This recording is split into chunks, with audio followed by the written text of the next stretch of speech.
अस्सलाम वालेकुम नाज़रीन, मैं हूं मोहम्मद अब्दुल हकीम। 7H न्यूज़ में आपका इस्तकबाल है। पुराना पुल जुमेरात बाजार के बिल्कुल करीब में बाबू जगजीवन राम का फोटो फ्रेम लगाने पर कुछ नौजवानों को हुआ एतराज़।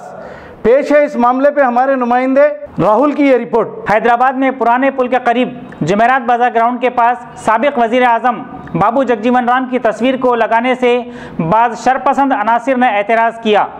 इस मौके पर वहां पुलिस के कुछ जवान भी मौजूद थे जो इस वाक़े को महज तमाशाई की तरह देख रहे थे। बीजेपी के दौरे हुकूमत में हमारे देश की पुलिस का ये हाल हो चुका है कि कभी बाबा कौम महात्मा गांधी के मुजस्सिमे को तोड़ा जाता है तो कभी नायब वजीर आज़म रह चुके बाबू जगजीवन राम की तस्वीर को लगाने से रोका जाता है।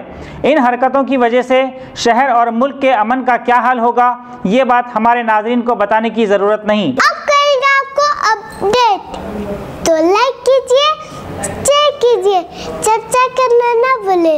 7H न्यूज़ आपकी आवाज़।